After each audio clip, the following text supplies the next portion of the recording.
오늘은 마태복음 5장 38절에서 44절의 말씀을 가지고 함께 말씀을 나누길 원합니다. 이 소제목이라는 게 있어요. 성경책에 보면은 파란 글씨로 소제목들이 써져 있습니다. 오늘 이 38절 그리고 43절 위에 그 파란 글씨로 뭐라고 써져 있을까요? 먼저 38절 위에 작은 글씨로 소제목 뭐라고 써져 있나요? 네, 악한 자를 대적하지 말라. 그리고 43절 위에 소제목 뭐라고 써 있나요? 네, 원수를 사랑하라입니다. 오늘은 이 소제목들을 가지고 우리가 말씀을 좀 같이 나누기를 원합니다. 제가 물을 원래 준비했어야 되는데 방금 예배당 들어오기 전에 목말라서 다 마셔버리긴 했어요. 네, 원래는 이 물컵이 있으면은 반이 남아 있는 물컵을 원래 준비하려고 했습니다. 자, 물이 반이 남아 있어요. 여러분들은 어떻게 생각하실 겁니까? 물이 반이 남아 있어요. 네. 어떤 생각이 먼저 드세요? 물이 반이 남았네. 자, 누군가는 이 물이 반이 남은 상황에서 굉장히 긍정적으로 생각할 수 있습니다. 야, 뭐야, 물이 벌써 반이나 남았잖아. 내가 반을 마셨는데도 아직도 반이나 남았잖아. 이렇게 긍정적으로 생각하는 사람들이 있습니다. 반대로 부정적으로 생각하는 사람들도 있어요. 벌써 물을 반이나 내가 다 마셨다고? 이제 반밖에 안 남았다고? 좀 이따가 목마르면 어떡하지? 이렇게 부정적으로 생각하는 사람들도 있습니다. 여기서 요즘에 조금 특별한 방식이 하나 나옵니다. 아이브 걸그룹 아이브의 mem버 장원영. 네, 왜 다혜가 장원영이라고? 약간 고3이니까 이해해 주자고요. 자, 원형적 사고라는 밈이 굉장히 한동안 유행을 했습니다. 이 물이 반이나 남아 있는 걸 보고 긍정적으로 생각하는 사람들은 물이 반이나 남았네 라고 끝날 수 있지만, 이 원형적 사고는 내가 마침 목이 말랐는데 물을 마셨는데도 딱 너무 많지도 않고 적지도 않고 딱 내가 마실 한 번에 이 반이나 남았네. 그러니까 굉장히 긍정적인 사고를 넘어서 초긍정적인 사고를 원형적 사고라고 합니다. 이 원형적 사고, 정말 그 뒤에 항상 붙이는 말이 있죠. 럭키 비키잖아, 그치? 물이 반이나 남았네, 럭키 비키잖아. 제가 약간 어젯밤에 연습을 해봤거든요. 장원영처럼 하면 어떻게 할지. 못하겠어요. 진짜 죄송해요. 이거는 못하겠어요. 장원영처럼 못하겠더라고. 물이 반이나 남았네, 럭키 비키잖아. 이렇게 원형적 사고를 한다고 합니다.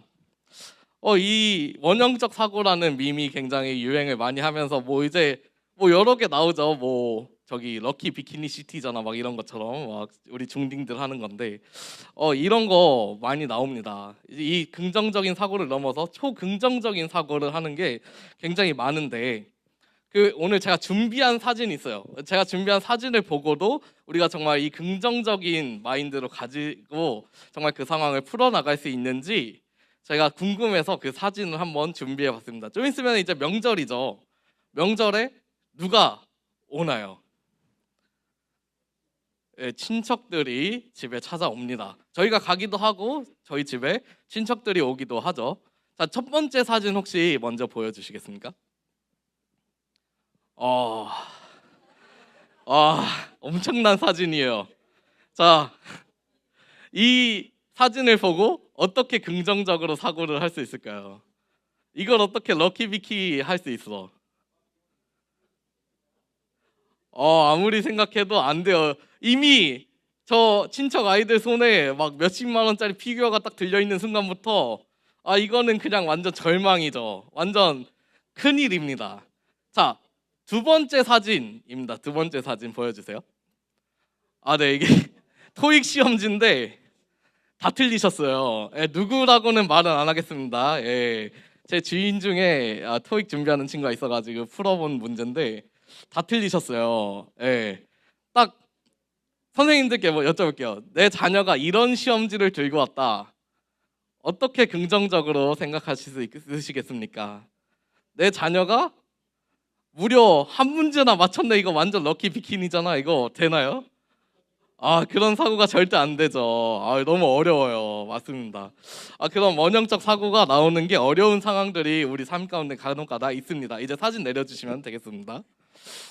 우리 삶 가운데 이런 상황들이 마주했을 때 우리는 긍정적으로 먼저 생각하기보다는 아이고 큰일이다, 부정적으로 생각할 때가 너무 많고, 그런 뭔가 내가 악한 일을 당했어요, 뭔가 원수를 만났어요, 그러면은 우리가 긍정적인 사고를 하기가 굉장히 어렵다는 것입니다. 그래서 오늘 우리는 그리스도적 사고 그리고 세상적 사고는 어떤 차이가 있는지에 대해서 한번 나눠보길 원합니다. 이 세상의 방법은 사실 당한 대로 갚아줘라 예요. 오늘 38절에 이렇게 기록되어 있습니다. 또 눈은 눈으로 이는 이로 갚으라. 이 말씀이 세상의 방식이에요. 여러분들이 뭔가 악한 일을 당했습니다. 그러면 어떻게 해야 돼요? 똑같이 갚아줘야 합니다. 내가 금전적인 피해를 누군가 때문에 봤어요. 그러면은 똑같이 갚아줘라. 똑같이 그 사람에게 나쁜 일을 행해라. 이것이 세상이 제시하는 방법입니다. 너가 나쁜 일을 당했잖아, 너가 힘든 일을 겪었잖아, 그거를 너만 겪을 거야? 너한테 그 일을 행한 사람한테 너도 똑같이 해 라고 말하는 것이 세상적인 사고방식입니다. 그런데 오늘은 그리스도적 사고를 해야 되는 그리스도 하나님의 자녀입니다. 우리는 어떻게 생각해야 될까요?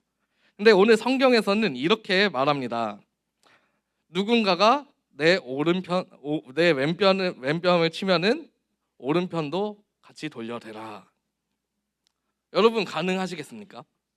제가 재민 선생님의 오른뺨을 쳤어요. 재민 선생님 마음에 안 들어가지고 쳤는데 재민 선생님 갑자기 목사님 제 왼뺨도 때려 주십시오. 이게 가능할까요? 이게 이 세상적인 기준에서 가능할까요? 네, 제가 재민 선생님 딱 때리는 순간 재민 선생님 눈빛이 변해서 목사고 뭐고 그냥 바로 저한테 주먹질이 날라오겠죠. 예, 이게 세상적인 사고 방식과 우리 그리스도인의 사고 방식의 다른 점입니다. 우리는 그리스도인이라는 타이틀을 가지고 있습니다. 그렇다면 예수님은 어떻게 하셨을까에 조금 더 초점을 맞춰서 우리는 하나님의 자녀로서 이 세상을 어떻게 살아가야 하는지 조금 더 같이 이야기를 나눠보길 원합니다. 오늘 39절에서 42절에 조금 더 구체적인 상황들이 기록되어 있습니다. 제가 읽어드리겠습니다. 나는 너희에게 이르노니 악한 자를 대적하지 말라. 누구든지 내 오른편 뺨을 치거든 왼편도 돌려대며 또 너를 고발하여 속옷을 가지고자 하는 자에게 겉옷까지도 가지게 하며 또 누구든지 너로 억지로 오리를 가게 하거든 그 사람과 심리를 동행하고 내게 구하는 자에게 주며 내게 꾸고자 하는 자에게 거절하지 말라. 오늘 성경 말씀에 이렇게 기록되어 있습니다.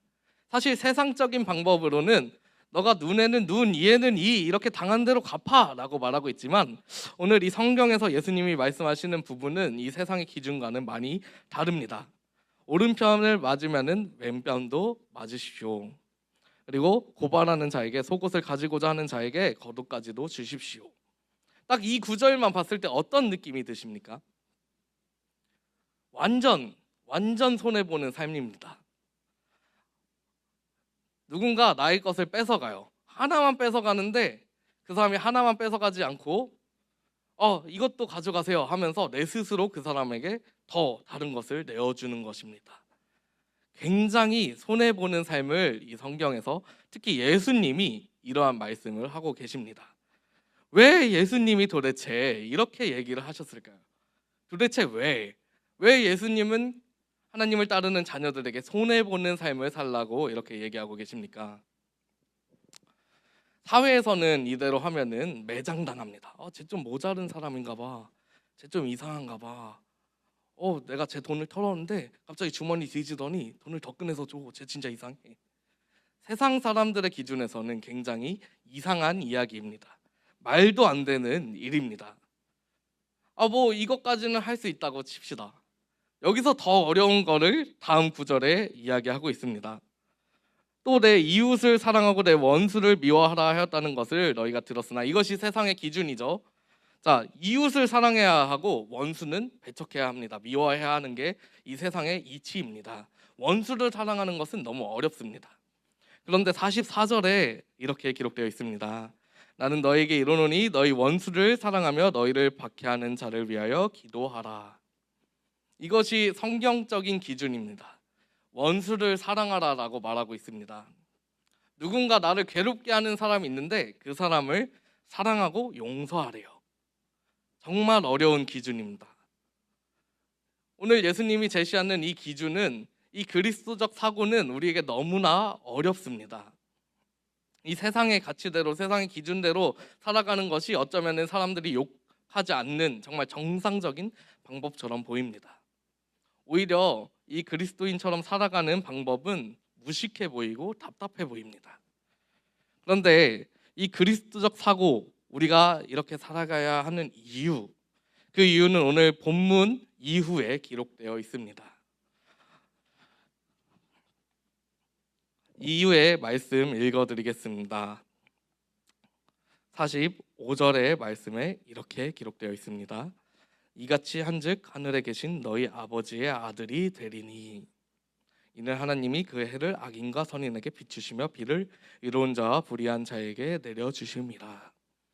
이 말씀의 의미는 내가 원수를 사랑할 때, 내가 손해보는 삶을 살아갈 때 내가 비로소 하나님의 아들이 된다는 그 의미입니다. 단순히 교회에 나와서 예배드리는 것, 정말 이 자리에 앉아있는 것만으로도 너무나 중요하지만 그것을 넘어서 하나님의 말씀 앞에 우리가 순종할 때, 정말 원수를 사랑할 때 우리가 하나님의 아들로서 살아갈 수 있는 그러한 특권을 얻게 된다는 것입니다. 정말 어렵죠. 원수를 사랑해야 된다는 것 정말 어렵습니다. 정말 악한 자에게 대적하지 않아야 된다는 것 너무 어렵습니다. 그런데 하나님께서, 예수님께서 제시한 이 방법은 왜 우리가 이렇게 살아야 하나? 그 이유는 예수님이 그렇게 사셨고, 예수님이 우리를 용서하셨고, 우리는 어떤 사람이었습니까? 우리는 수많은 죄악들을 가지고 있는 죄인들입니다. 그런데 우리 같은 죄인을 위해서 예수님이 십자가에 달려 돌아가셨습니다. 너무 사랑하셔서 우리의 죄를 대속하셨습니다. 그리고 우리의 구원자가 되셨습니다. 그리고 우리는 하나님의 자녀로서, 하나님의 믿음의 자녀로서 이러한 삶을 살아가야 한다는 것입니다. 그럴 때 우리가 비로소 하나님의 자녀로서 살아갈 수 있다는 것을 오늘 본문에서 이야기하고 있습니다. 사랑하는 여러분, 요즘에는 굉장히 서로를 미워하는 시대입니다. 많은 사회 공동체들이 있습니다. 그 안에서도 작은 분열들이 일어나면서 서로 계속해서 싸우기 시작합니다. 하나님을 예배한다는 이 교회 공동체는 어떻습니까, 여러분? 우리 중등부, 고등부 가깝습니까? 서로 정말 좋은 사이 맞습니까? 때로 어떻게 보면은 정말 원수처럼 지내는 것 같습니다. 우리 교회 안에서도 중고등부 이 같이 예배를 드리는 이 자리 안에서도 우리가 서로 미워하고 원수처럼 대적하면서 싸우는 일들이 너무 많습니다. 그 일들로 인해서 이 교회 공동체가 하나 되지 못하고 하나님의 자녀로서의 삶을 살아가지 못하는 일들이 너무 많이 일어나고 있습니다. 너무 안타까운 일들이 많이 일어나고 있습니다.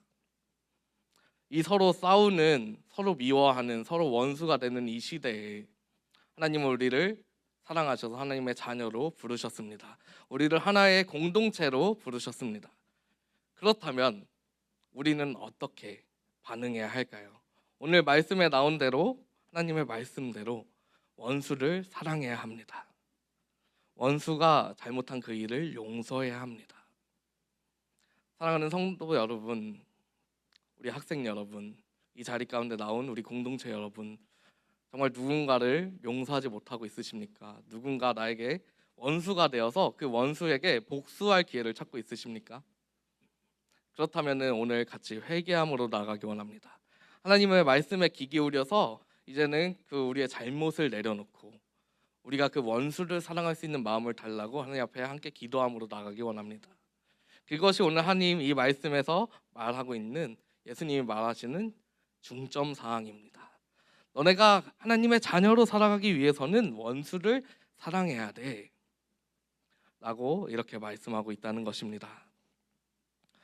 45절 말씀 한 번 더 읽어드리겠습니다. 이같이 한즉 하늘에 계신 너희의 아버지의 아들이 되리니 이는 하나님이 그 해를 악인과 선인에게 비추시며 비를 의로운 자와 불의한 자에게 내려주심이라. 하나님이 우리만 사랑하셔서 세상을 창조하지 않으셨습니다. 사람을 창조하셨을 때 하나님은 그 창조물을 너무 사랑하셨습니다. 그들에게 해가 떴을 때 하나님을 기억하게 하셨고 비가 올 때 하나님의 은혜를 함께 누리게 하셨습니다. 하나님을 믿지 않는 사람들도 해가 떴을 때 그 은혜를 같이 누립니다. 비가 올 때 그 은혜를 같이 누립니다. 하나님의 사랑은 누군가 이렇게 조명해가지고 그 사람만 사랑하는 작은 사랑이 아닙니다. 정말 그 큰 사랑, 정말 무한한 그 하나님의 사랑, 그리고 그 하나님이 우리의 아버지가 되셨을 때 우리는 그 하나님의 그 사랑을 본받아서 우리는 원수를 사랑할 수 있는 마음을 가져야 합니다. 정말 학교에서 또한 교회에서 내가 속해 있는 어느 곳에서 원수들이 있습니까? 어렵습니까? 마음이 정말 힘듭니까? 그럴 때는 어떻게 해야 될까요? 어떻게 복수해야 될지 생각하는 것이 아니라 그들을 위해서 기도해 주십시오. 하나님, 저 친구가 저를 괴롭히는데 저 사람이 저를 괴롭게 하는데 하나님 제가 기도합니다. 저 사람을 위해서 기도합니다. 하나님 저 사람도 사랑할 수 있는 마음을 허락해 주세요. 이것이 바로 하나님께서 우리에게 말씀하신 정말 소중한 하나님의 자녀로서 살아가기 위한 방법 중 하나입니다. 사랑하는 여러분, 오늘 마태복음 5장 처음에는 복이 있는 사람으로 아까 함께 읽었죠. 같이 산상수훈의 이야기를 나눴습니다. 복이 있는 사람은 이렇다고 합니다. 저렇다고 합니다. 그러면서 이어지는 말씀이 오늘 본문의 말씀입니다. 이것은 그냥 단순히 연계성 없이 이어지는 게 아니라 앞에서 예수님께서 이런 사람이 복이 있다라고 말씀하시면서 구체적으로 이런 사람이 하나님의 자녀가 되는 것이야 라고 말씀하고 있는 것입니다. 그리고 오늘 함께 본 본문의 내용은 그중 한 가지입니다. 원수를 사랑하라. 오늘 말씀의 결론은 이 딱 한 가지입니다. 원수를 용서하십시오. 원수를 사랑하십시오. 우리 공동체에게 주어진 중요한 과제입니다. 우리 교회 공동체에게 주어진 중요한 과제입니다. 하나님을 믿는 자녀로서 살아가는 모든 사람들에게 주어진 중요한 과제입니다. 이제 추석이 다가옵니다. 가족들을 만납니다. 가족들과 그동안 쌓여있던 그런 마음 가운데 어려움이 있다면 먼저 다가가서 화해를 구하십시오. 먼저 기도하고 먼저 용서를 구하십시오. 우리 공동체 안에 어떠한 어려움이 있다면 어떤 깨짐이 있다면 먼저 다가가서 용서를 구하십시오. 내가 잘못했습니다. 내가 나의 의를 드러내서 내가 내 중심이 돼서 싸워버렸습니다. 죄송합니다. 우리 안에 어떤 서로 간에 대적하는 그러한 모습들이 있다면 이제는 다 내려놓길 원합니다. 우리가 기도함으로 원수를 사랑하고 하나님의 자녀로서 살아가는 그러한 우리 공동체가 되기를 간절히 소망합니다.